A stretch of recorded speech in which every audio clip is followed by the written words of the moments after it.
Assalamualaikum warahmatullahi wabarakatuh. Perkenalkan, saya Azhara Putri Sakila selaku moderator di sini akan mempresentasikan tentang akuntansi sektor publik. Di sini sebelum saya akan mempresentasikan, saya memperkenalkan dulu ada 7 anggota. Yang pertama ada Azhara Putri selaku moderator, yang kedua ada Elviana, terus yang ketiga ada Eni Tamara, yang keempat ada Melan Adisti, yang kelima Refti Puput, keenam Abdullah Mufid, dan ketujuh Putra Khairullah. Untuk pemateri pertama akan dibacakan oleh Abdullah Mufid. Pada Mufid saya persilahkan. Baik, terima kasih Saudara Zahra. Di sini saya akan menjelaskan tentang pengertian audit atau pemeriksaan audit. Audit adalah suatu proses sistematis untuk mendapatkan dan mengevaluasi bukti secara objektif yang berhubungan dengan asersi tentang tindakan-tindakan dan kejadian-kejadian ekonomi, dengan tujuan untuk menentukan tingkat kesesuaian antara pernyataan tersebut dengan kriteria yang telah ditetapkan dan mengkomunikasikan hasil-hasilnya kepada pemakai yang berkepentingan. Lalu, jenis-jenis auditor berdasarkan organisasinya atau entitasnya, yaitu berdasarkan pemberi kerja atau tempat auditor bekerja. Auditor dapat diklasifikasikan menjadi yang pertama, akuntan publik eksternal atau independent auditor. Lalu ada pemeriksa internal atau internal auditor, ada auditor pemerintah atau government auditor, ada BPKP, ada BPK, atau inspektorat. Selanjutnya saya kembalikan kepada Saudari Zahra. Selanjutnya untuk materi kedua akan dibacakan oleh Melan Adisti. Kepada Saudari Melan saya persilahkan.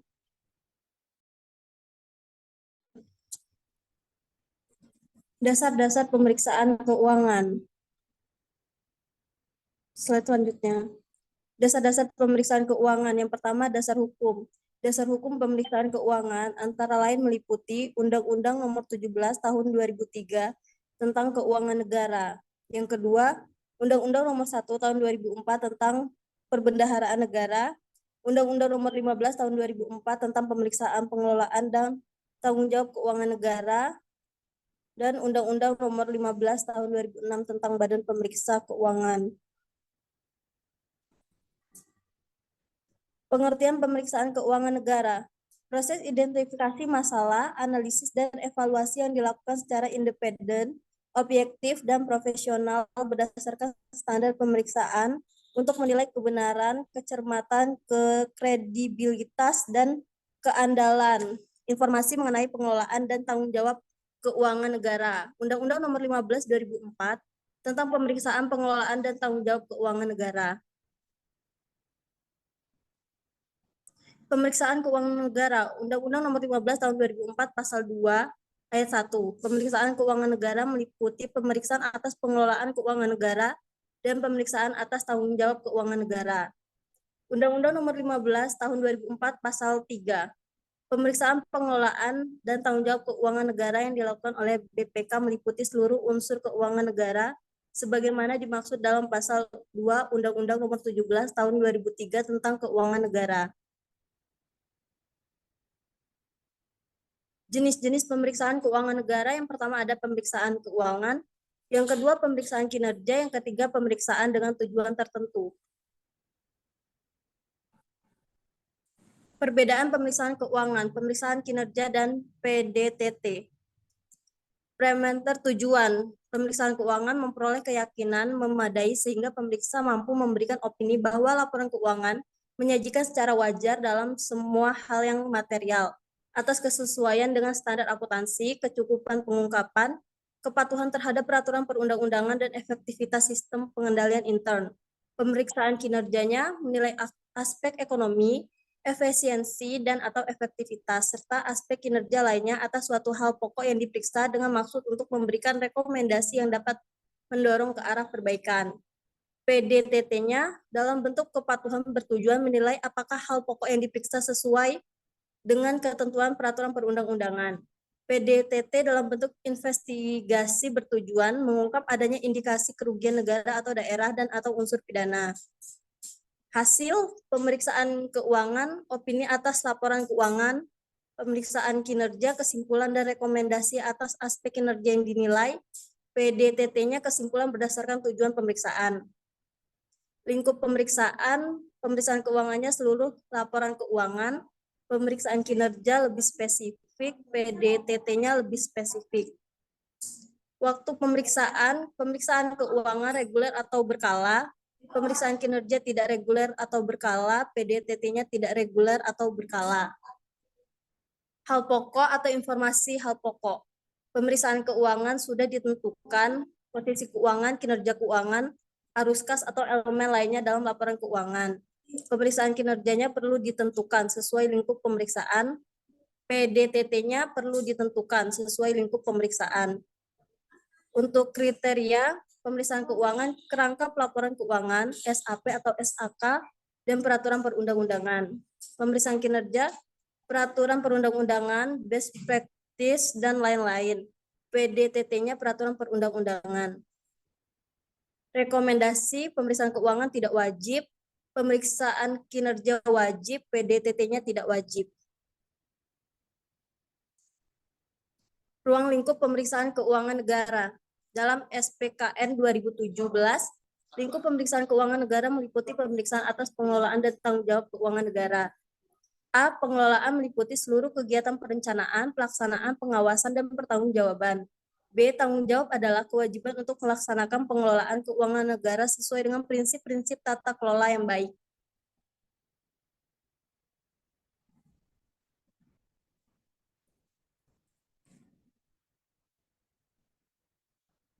Selanjutnya saya kembalikan kepada moderator.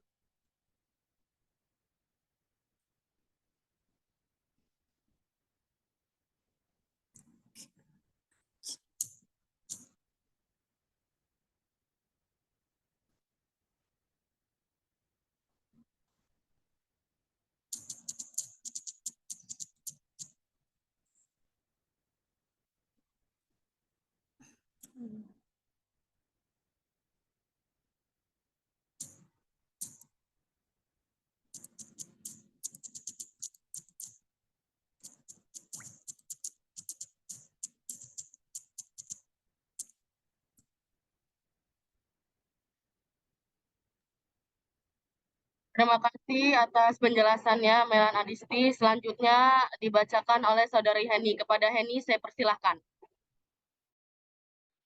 Baik, terima kasih moderator. Di sini saya akan membahas tentang lingkup keuangan negara. Lingkup keuangan negara yang pertama yaitu tentang hak negara untuk memungut pajak, mengeluarkan dan mengedarkan uang dan melakukan pinjaman. Yang kedua, tentang kewajiban negara untuk menyelenggarakan tugas layanan umum, pemerintahan negara dan membayar tagihan pihak ketiga. Yang ketiga, penerimaan negara. Keempat, pengeluaran negara. Kelima, penerimaan daerah. Keenam, pengeluaran daerah. Ketujuh, kekayaan negara atau kekayaan daerah yang dikelola sendiri atau pihak lain. Kedelapan, kekayaan lain yang dikuasai pemerintah. Kesembilan, kekayaan pihak lain yang diperoleh dengan menggunakan fasilitas yang diberikan oleh pemerintah. Selanjutnya yaitu kewenangan pemeriksaan BPK. Berdasarkan pada Undang-Undang Nomor 15 Tahun 2004 pada pasal 10 yang mana berisikan mengenai di dalam pelaksanaan tugas pemeriksaan, BPK memiliki kewenangan. Yang pertama, meminta dokumen yang wajib disampaikan oleh pejabat. Kedua, mengakses semua data yang disimpan di berbagai media, aset, lokasi, dan segala jenis barang atau dokumen dalam penguasaan atau kendali dari entitas yang menjadi objek pemeriksaan atau entitas lain. Yang ketiga, melakukan penyegelan tempat penyimpanan uang, barang, dan dokumen pengelolaan keuangan negara. Keempat, meminta keterangan kepada seseorang. Kelima, memotret ataupun merekam dan mengambil sampel sebagai alat bantu pemeriksaan.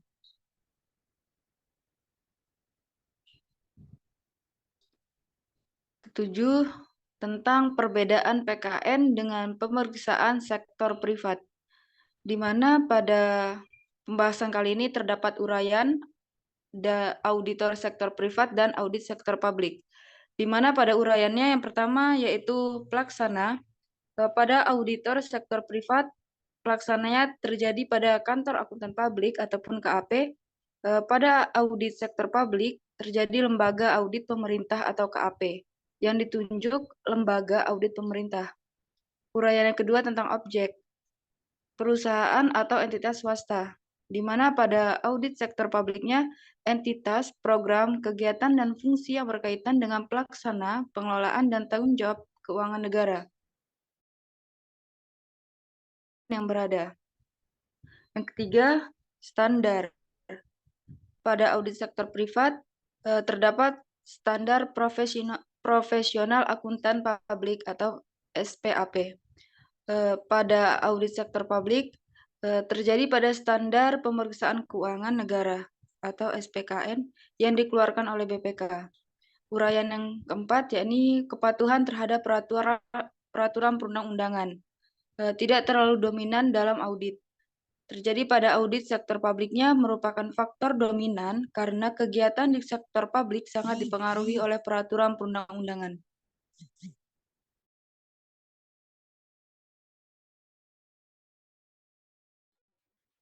Selanjutnya saya kembalikan ke moderator. Terima kasih untuk Saudara Heni tentang penjelasannya. Selanjutnya akan dibacakan oleh Saudari Elvi. Kepada Elvi saya persilakan. Baik, terima kasih kepada moderator. Di sini saya akan melanjutkan materi tentang review dan pemeriksaan laporan keuangan.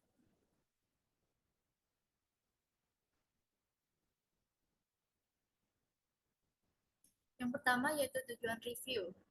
Tujuan review laporan keuangan adalah untuk memberikan keyakinan terbatas bahwa laporan keuangan telah disusun berdasarkan SPI yang memadai dan disajikan sesuai dengan standar akuntansi pemerintahan.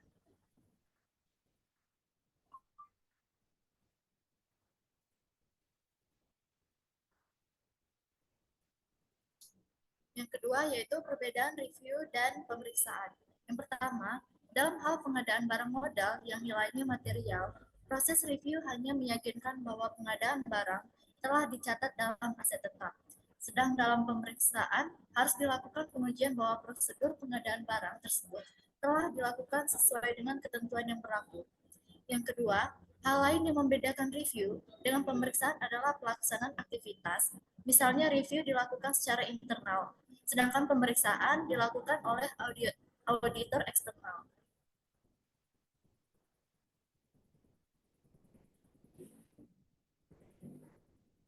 Yang ketiga, tujuan pemeriksaan keuangan. Pemeriksaan keuangan adalah pemeriksaan yang bertujuan untuk memberikan keyakinan yang memadai apakah laporan keuangan telah disajikan secara wajar dalam semua hal yang material sesuai dengan prinsip akuntansi yang berlaku umum di Indonesia atau basis akuntansi komprehensif selain prinsip akuntansi yang berlaku umum di Indonesia.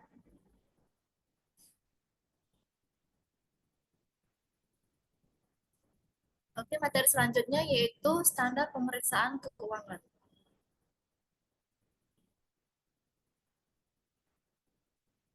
Yang pertama yaitu standar pemeriksaan keuangan negara atau SPKN.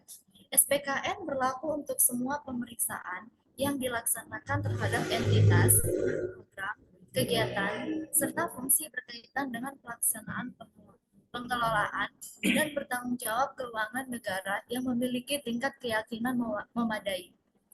Peraturan BPK nomor 1 tahun 2017 tentang SPKN. Yang pertama ada kerangka konseptual, yang kedua ada PSP 100 standar umum, yang ketiga ada PSP 200 standar pelaksanaan, dan yang keempat ada PSP 300 standar pelaporan. Yang kedua yaitu asersi manajemen. Asersi adalah pernyataan manajemen yang terkandung di dalam komponen laporan keuangan. Pernyataan tersebut dapat bersifat implisit atau eksplisit. Asersi manajemen meliputi yang pertama ada keberadaan dan keterjadian, yang kedua ada kelengkapan, yang ketiga ada hak dan kewajiban, yang keempat ada penilaian dan pengalokasian, dan yang kelima ada penyajian dan pengungkapan. Terima kasih atas Saudari Elvi penjelasannya. Selanjutnya dibacakan oleh Saudari Refti. Kepada Refti saya persilakan.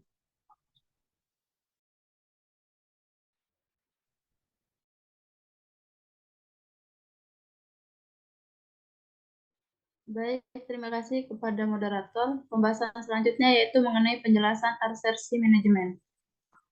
Asersi keberadaan dan keterjadian berhubungan dengan aspek apakah aset, kewajiban, dan ekuitas yang tercantum dalam neraca dan catatan atas laporan keuangan atau CALK memang benar-benar ada per tanggal neraca.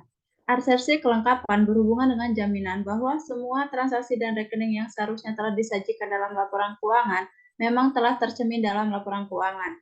Asersi hak dan kewajiban berhubungan dengan keyakinan bahwa aset yang disajikan dalam laporan keuangan memang benar-benar hak entitas.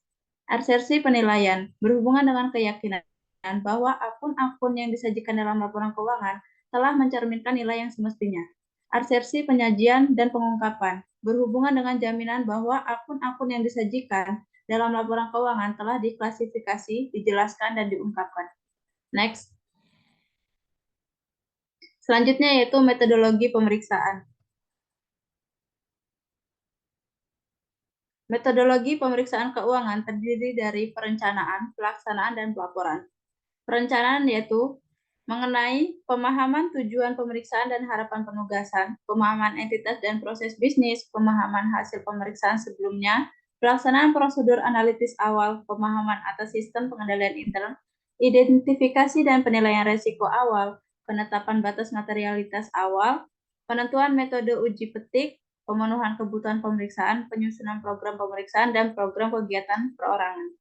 Sedangkan pelaksanaan metode pemeriksaan keuangan yaitu pelaksanaan pengujian pengendalian internal, penyesuaian tingkat risiko dan tingkat materialitas setelah uji pengendalian, penyesuaian prosedur pengujian, pelaksanaan pengujian substansif, bisa juga menggunakan hasil uji pengendalian, evaluasi terhadap pelaksanaan pengujian substansif, pelaksanaan prosedur tambahan jika diperlukan, penyusunan dan penyampaian temuan pemeriksaan dan jurnal penyesuaian, perolehan surat representasi, pelaksanaan prosedur analitis akhir, penilaian risiko dan materialitas akhir.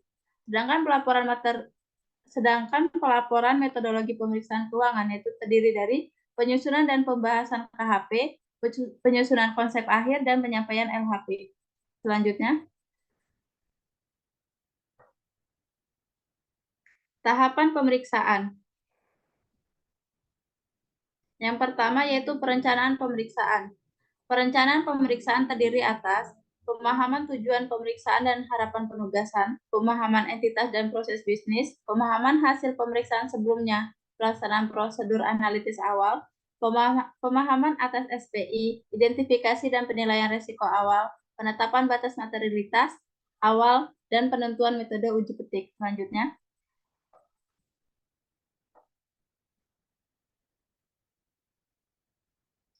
pemahaman sistem pengendalian intern atau SPI. SPI terdiri dari kebijakan, struktur, prosedur, proses, tugas, dan faktor-faktor lainnya yang membantu entitas untuk merespon dengan tepat risiko ketidakpatuhan.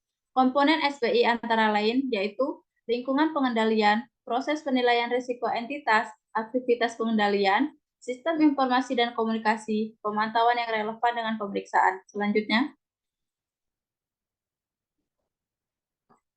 strategi dan rencana pemeriksaan.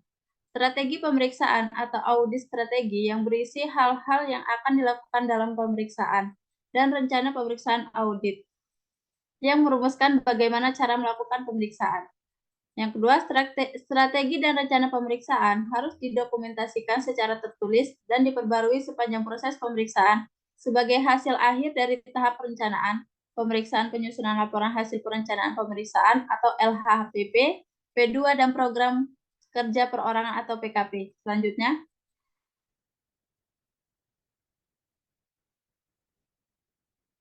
pelaksanaan pemeriksaan.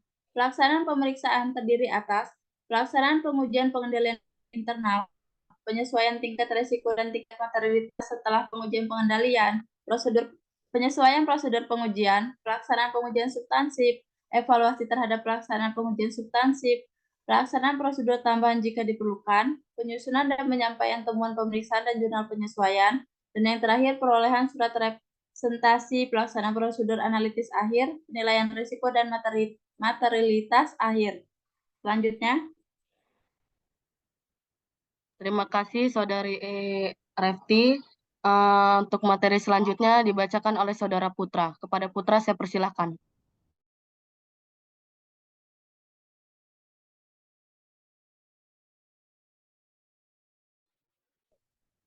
Baik, terima kasih moderator. Selanjutnya saya akan melanjutkan penjelasan dari Refti, yaitu yang pertama ada pemerolehan dan analisis bukti.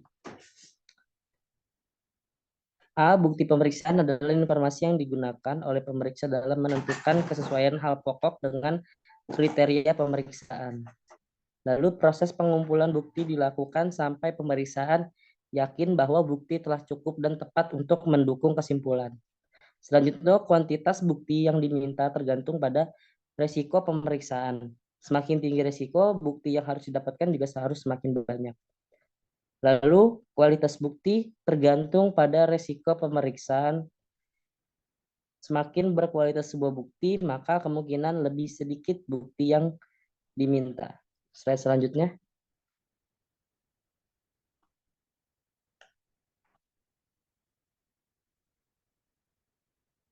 Bukti pemeriksaan. Bukti pemeriksaan adalah informasi yang digunakan oleh pemeriksa dalam menentukan kesesuaian hal pokok dengan kriteria. Ciri-ciri bukti pemeriksaan yaitu yang pertama ada bukti harus cukup dan tepat. Yang kedua, cukup merupakan ukuran kuantitas bukti pemeriksaan yang dipengaruhi oleh penilaian pemeriksaan atas resiko pemeriksaan dan kualitas bukti pemeriksaan. Yang ketiga, tepat bukti pemeriksaan merupakan ukuran kualitas bukti pemeriksaan yaitu relevan, valid, dan andal untuk mendukung hasil pemeriksaan.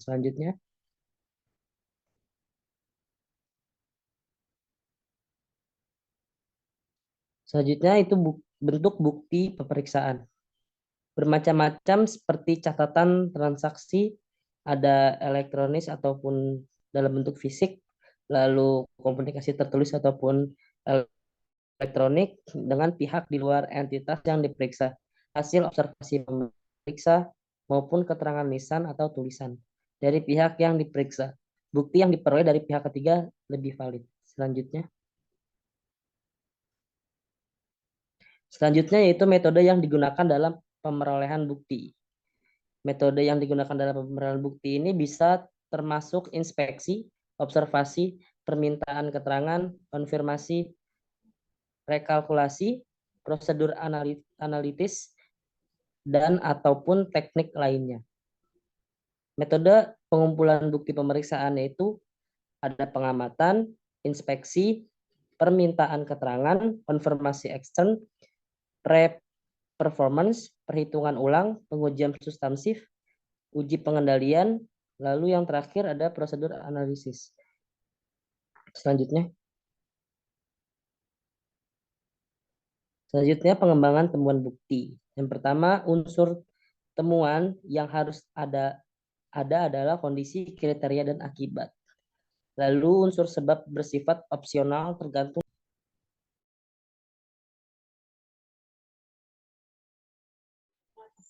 Oke, baik, selanjutnya pengembangan temuan bukti. Yang pertama ada dua unsur di sini, yaitu unsur temuan yang harus ada adalah kondisi, kriteria, dan akibat. Selanjutnya unsur sebab bersifat opsional tergantung dengan kedalaman pengujian yang dilakukan pemeriksa untuk dapat menentukan penyebab utama dari ketidakpatuhan yang timbul. Slide selanjutnya. Untuk selanjutnya ada hal-hal yang perlu diperhatikan dalam menyusun suatu pemeriksaan. Yang pertama, yang perlu diperhatikan yaitu mengakomodasi tujuan pemeriksaan yang telah ditetapkan. Yang kedua, pengungkapan unsur-unsur temuan disesuaikan dengan tujuan pemeriksaan kepatuhan. Yang ketiga, didukung oleh bukti-bukti pemeriksaan yang cukup kompeten dan relevan. Yang keempat, disajikan dalam suatu urutan yang logis, akurat, dan lengkap. Dan yang terakhir adalah hasil dari proses analisis bukti-bukti pemeriksaan oleh tim pemeriksaan di lapangan. Slide selanjutnya.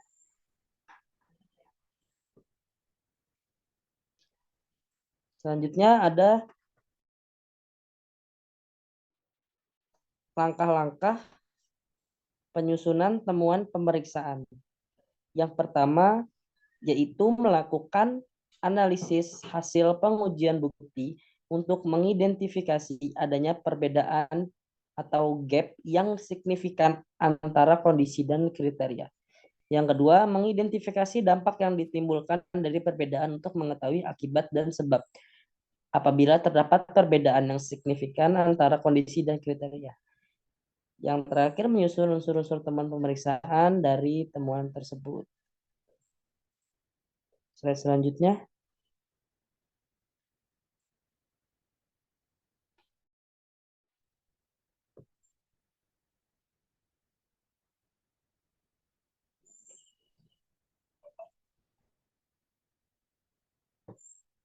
Pemerolehan tanggapan atas temuan pemeriksaan. Yang pertama, penyusunan konsep temuan pemeriksaan. Yang kedua, penyampaikan konsep temuan pemeriksaan. Yang ketiga, pemerolehan komentar atau tanggapan dari pimpinan entitas. Yang keempat, himpunan temuan pemeriksaan. Selanjutnya.